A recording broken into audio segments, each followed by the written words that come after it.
as an adolescent in my community, you grow up knowing that I'll be married someday, and it has to be soon. There is not much happening. You don't think of school at all. When I saw that, for me, I think from a very young age, I had a very different perspective, and also I got inspired by my teacher to be more, because I looked at her. I'm like, I want to be a teacher too.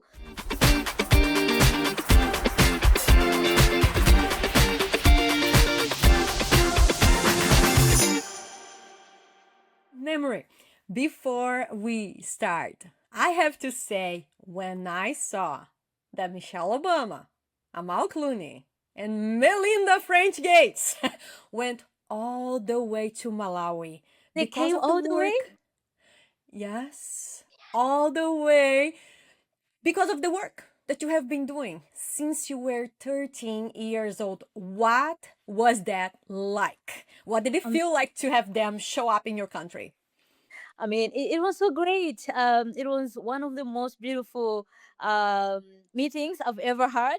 They came to Malawi and having, that meaningful conversation with them. And then at the same time, looking at them, and they're talking to you as if they're your friends, to have them, go into schools, meeting the girls.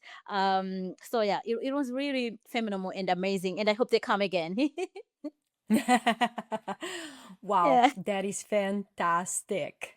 And by the way, my friends keep on saying, memory, are you gonna put up your quotes that you hugged Michelle and Amar and Melinda? Are you putting them up in the museum? I go like, I'm not gonna watch them for a while. It's understandable. Hello, everyone. Welcome to The Future is Human, a podcast in partnership with the Human Leaders International Congress, dedicated to authentic conversations about leadership, journey, and impact. I am Denise Teskey, and with me is my co host, Graça Sanchez. Hello, everyone. Graça, you spent your career working inside institutions, parliaments, governments, the United Nations to make systems work better for women and girls. Yes, and so today's guest went in a different route. She didn't wait for the systems to invite her in. She stood at 13 years old and said, "This is and now." That's right. Today's guest started fighting at just 13, not because someone handed her a platform, but because she watched what happened to her sister and decided she wasn't going to look away. Memory Banda is from Malawi, founder and CEO of Foundation for Girls Leadership, child rights governance specialist, and feminist leadership speaker. Memory, what a pleasure to have you here. Thank you so, so much for having me. It is so great to be here and to have a conversation with you both. Thank you. And I want to start this conversation asking you, what do you remember of your life when you were just 12 years old? Well, I think the first memory that comes to my mind is really preparing for Christmas, and having my parents.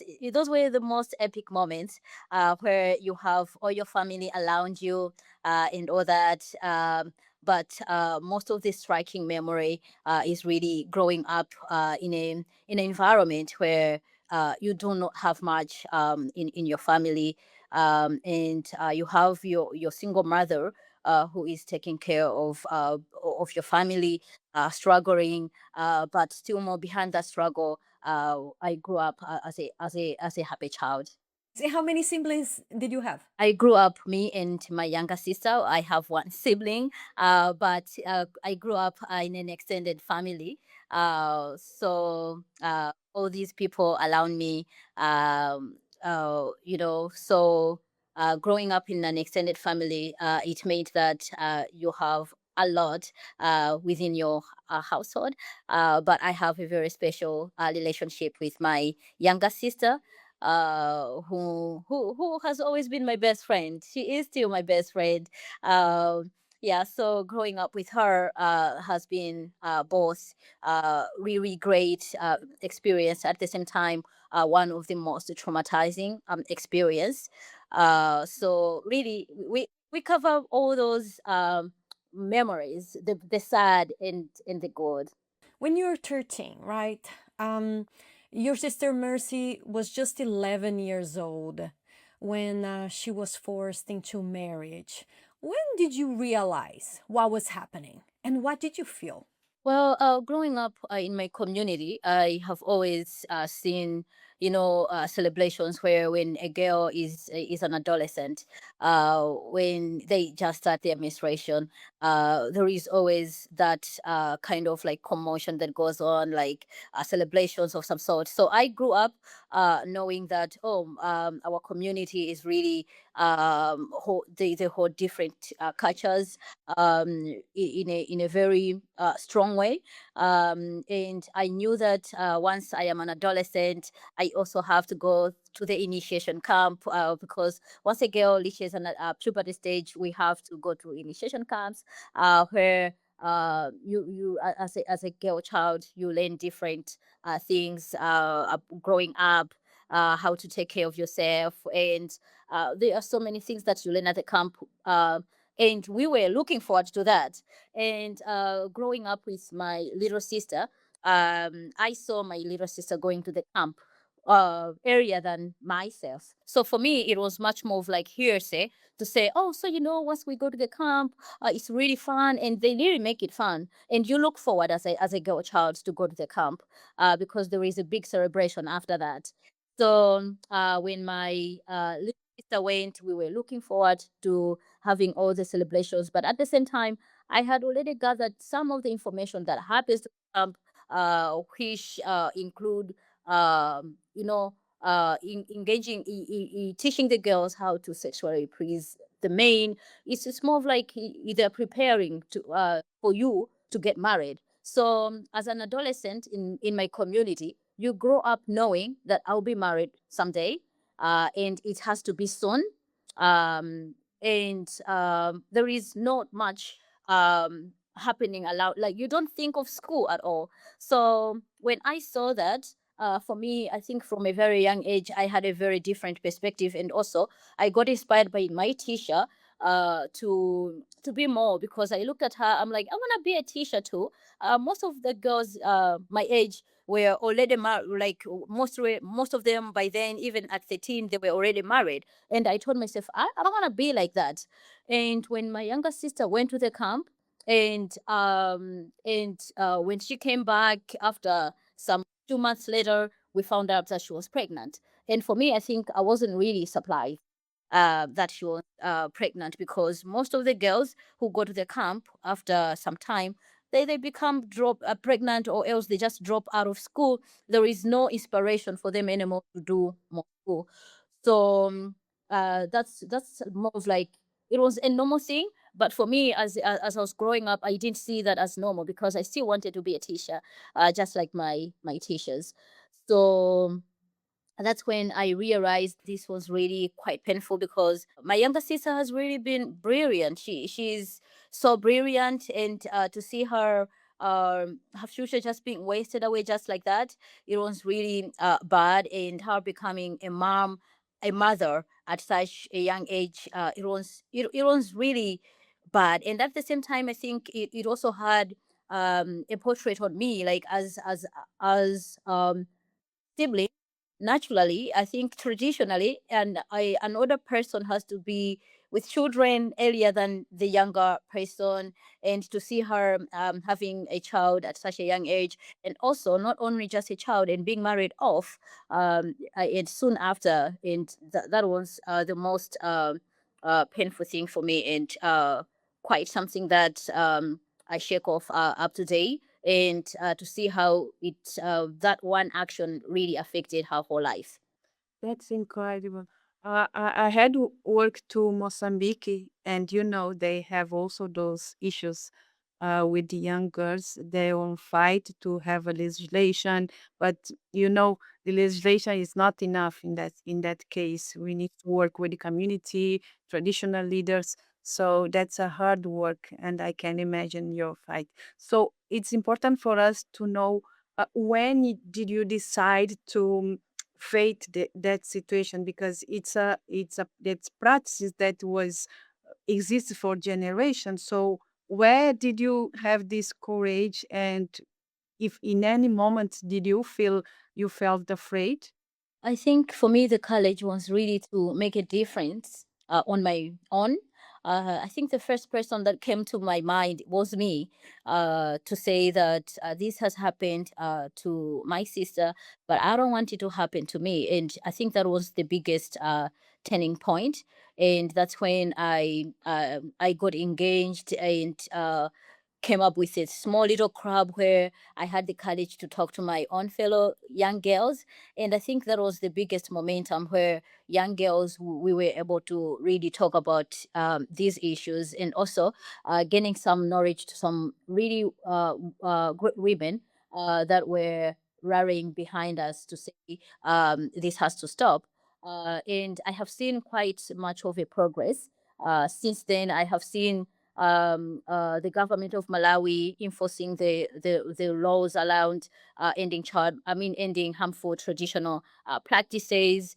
And recently, I have come across a couple of instances where some of the community members have been actually arrested to say why should this initiation camps continue to affect girls, especially that, and also there have been a lot of modification now, because as organizations we realized, as someone who has also seen firsthand of how initiation camps affect the girls, but also how the community celebrates initiation camps. And we have been working with organizations and together with the government to say the initiation camps, it will be hard for them to be completely wiped off. What if we change the curriculum of the initiation camps? And I worked along with organizations like Plan and other international organizations. And there is a curriculum that has been developed that the initiators have to follow initiation camps. But of course, this is quite uh, something that you can't really measure to say, okay, are they really following? Because none of us gets to be in those spaces. And the other is much more of like sugar coating. You go to some of the communities, they go like, oh, so we follow the curriculum, but in true sense they don't really follow the curriculum. If you talk to the girls themselves and they tell you the truth that they don't follow the curriculum, they still use the old way of trying to educate us and decide us to be sexually active and all that. No, you was talking about that you was very sad that your sister can lose those education, they interrupt their life. So we like to ask you how education has changed your life, for example. Education has really greatly changed my life. Um, uh, from secondary school, I think stepping up into a high school, my secondary school education, that was the turning point. I got selected to a national secondary school, and from there, I really got support. And someone had to partially adopt an adult person by paying tuition fees for me, and I finished my high school and went to university, and I did my bachelor's in development studies, and that really opened you know bigger windows for me of opportunities. And also just to say, like, with my story behind, it has also opened up opportunities of spaces which I usually encourage to say we need to be giving much more spaces to adolescent girls, because those spaces, if you put them in the room you get to learn a lot from the girls, and at the same time you're exposing the girls to dream bigger than themselves. So for me, being exposed in those spaces, it has really helped me to think bigger than myself, and going as far as getting my master's. And right now I'm also doing more school. So it's really great to see the channel, and also to just see how much education can change somebody's life, especially in our context. Being quite educated, I have also inspired a lot of girls, because I go to schools, universities, secondary schools, just to inspire more girls, to say, I'm coming from the village, from the typical village. I have ever slept hungry, no food, but I am able to be where I am today because, a window of education opened up for me. That's amazing. I think same for us, especially I grew in a small community, and when we changed to the schools, we see most of colleagues that didn't have this opportunity. So it's important for us to be this inspiration for those girls, that they can know that they can have more opportunity if they can continue their study instead of doing another things. So, Memory, you launched the campaign called "I Will Marry When I Want." I will repeat it because it's very powerful name. I will marry when I want. Where does this title came from, and where do you feel when you say those words out loud for the first time? How do you feel about? So for me, the "I'll marry when I want" campaign, it's a great momentum that is really truly dedicated to my sister. Because when I saw what happened to my younger sister, for me it was like, you know what, I will marry when I want, and it is up to the girls to marry when they want. So when we were in the room and discussing what we should name the campaign, what came into my mind is "I'll marry when I want," because nobody has to make a choice for me. I have to make my own choice as a girl, and that choice doesn't have to come from me being an adolescent or a child. I have to make that decision at a later stage when I am fully matured, when I can be able to take care of myself, and that's when I can be able to say to marry at that point in time. But this was really a great momentum where girls came together and say, "I'll marry when I want." So, and it's a big campaign that even today, it still resonates to the work that I continuously do, and it's a voice for so many girls. In my communities, not just in Malawi, but I think in the African context as well, because I want all the girls to marry when they want. Oh my God, I think I will cry. So I'm very emotionally. Yes, as an activist. So thank you for sharing this moment. Memory, you certainly are an inspiration for so many girls. And in 2024, you were recognized at the ALBIS, the Clooney Foundation for Justice Awards, alongside names like Michelle Obama, Amal Clooney, Melinda French Gates. Wow, what did that moment mean to you? Hanging out with these cool girls. How did it feel like when the world finally saw you? What you have been fighting for since you were 13? For me, it always feels like a dream. Honestly, it always feels like a dream. Every time I walk into these rooms, I'm like, how am I even here? And every time, and then I really have to pinch myself and validate myself. I'm like, oh, maybe I deserve to be here for now. So yeah, it was really beautiful to be recognized with Abby's awards, with the Crony Foundation, and to be in that room and to be celebrated.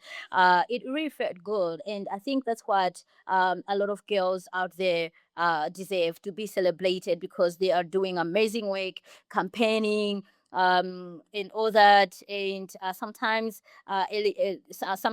recognition really matters, because it really gives you that energy to say, oh, okay, what I am doing is really meaningful. And I really felt that when I got my Abby's award, and it's a beautiful stone. I keep it in my loom. And there were so many other feminine women, honestly, and just reconnecting with them, they gave me an energy to say, okay, I could be great like them, because I keep on getting inspired every day when I see these women, and to see the work that they are continuously also doing to change the lives of women around the world. And they are big advocates, and it's great that their work also reflects across the globe. Can't imagine what an honor and how many times you dreamed about that after that incredible day.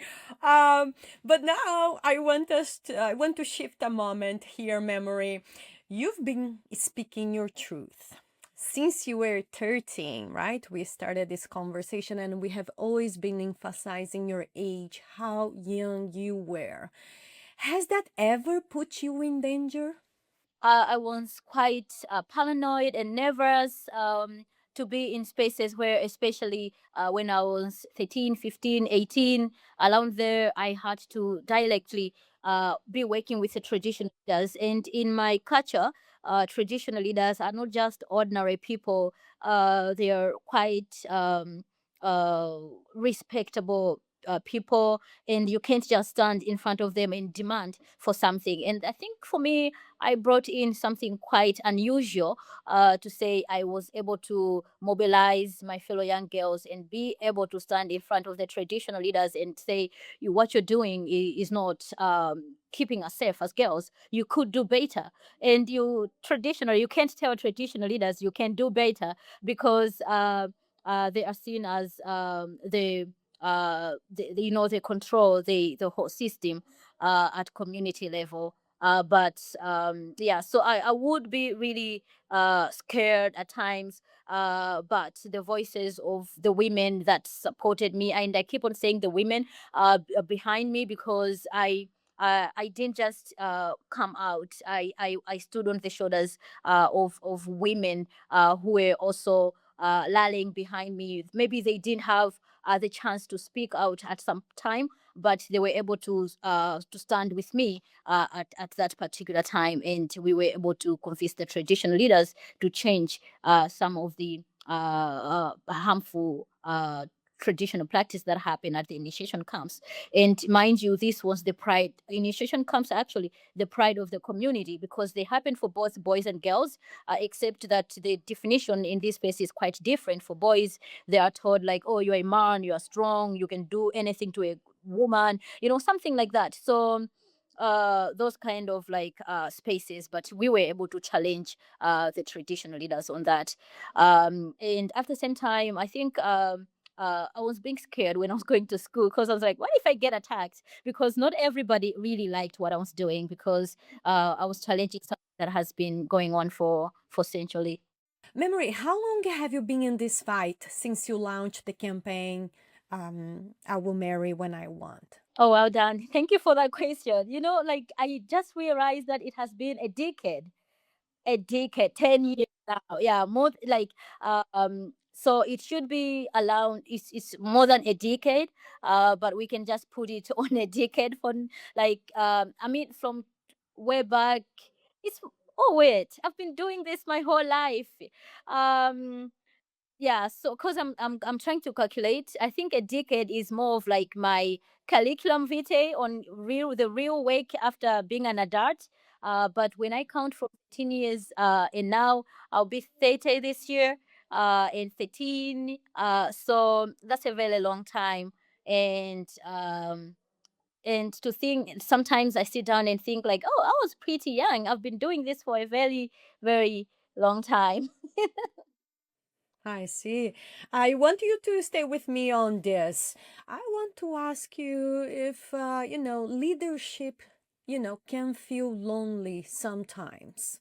What does that actually look like for you, carrying all this work since you were a child? One thing that has kept me afloat is the value of friendship.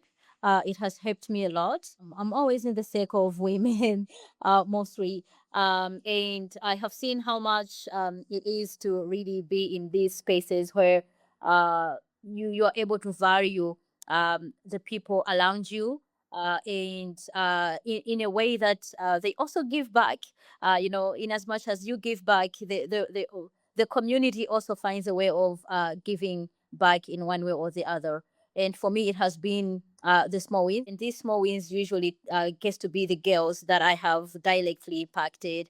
They have gone back to school, and this really keeps me, afloat and going, and being inspired even to do more.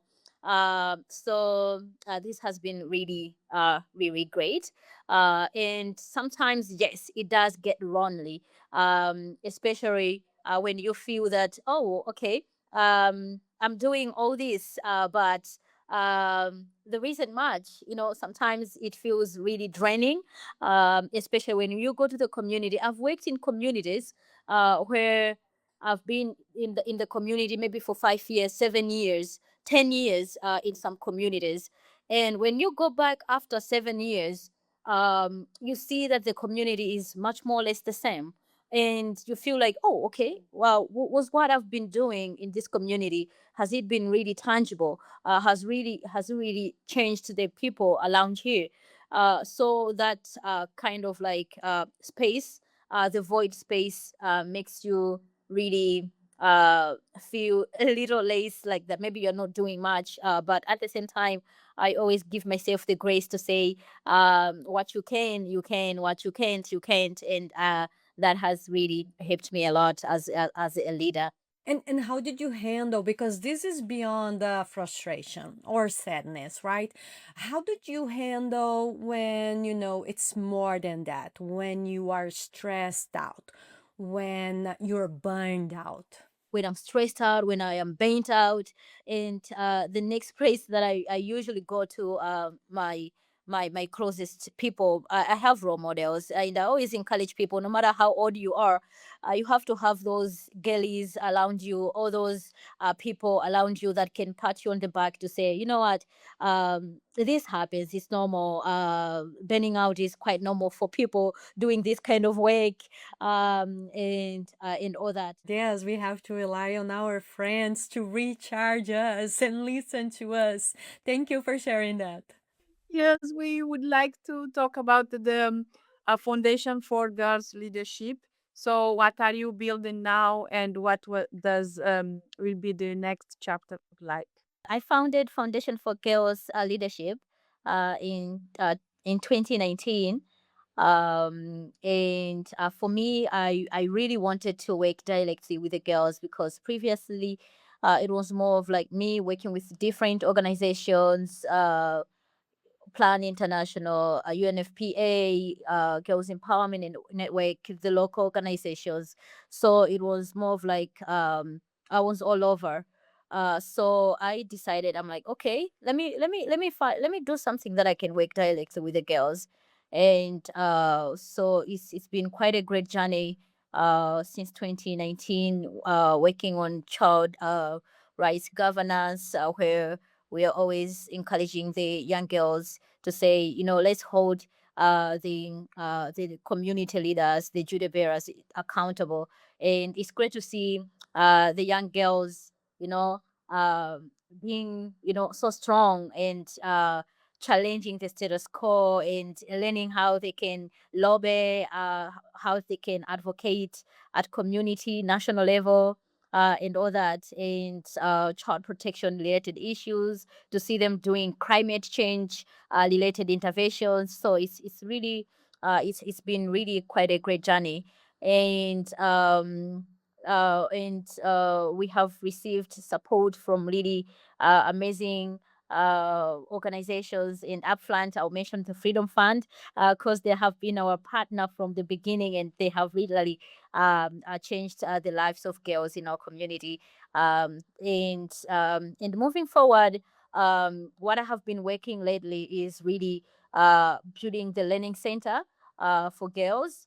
Um, um, and for me, the learning center is quite at my heart, because I think about the girls who have been withdrawn from child marriages, survivors of violence. Most of these girls, too often we think like, oh, let's put them in school. And what I have seen lately, not everyone end up passing their final secondary school exams or and all that. And at the same time, the reality is that most of the girls that we end up getting back to school with, they don't end up completing their education. And what do we do with these girls? And for me, that's why the learning center is quite pivotal for me to say they have to learn different skills, technical skills, whether vocational skills, whether tailoring and designing, and they are like. So we need that kind of a bridge that can uplift the girls so that they're economically empowered, they're independent, and those are the areas that I've been working with lately. And it's coming to shape. It's a lot of work and it's a lot of resource mobilization. But it's something that we I have seen the start of, and I'm looking forward to the way how it's gonna unfold as we move forward. Wow, that's amazing, amazing program and project. That will be very interesting for these young to have this opportunity. As we said early, the education and the information and this leadership, it will be very useful for them. So we are not, we are going to the end. We can spend many hours speaking with you. It was very interesting, but we would like to imagine. Young girls in Africa. So we want to speak about those young girls. And can you imagine a young girl somewhere in Africa right now who knows something is wrong, but who feels in her body, but it has told her whole life that they need to be silent? What do you say to her? To that girl that is silent, and yet there is something within them that they believe that they I mean, every girl uh, uh, is capable of changing the situation around them.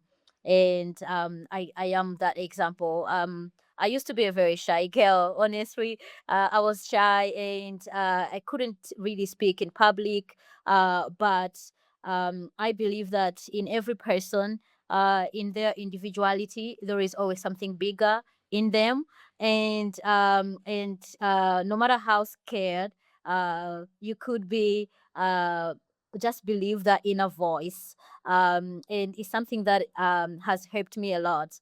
I'm not tall. I have a very I'm a petite, a very small stature.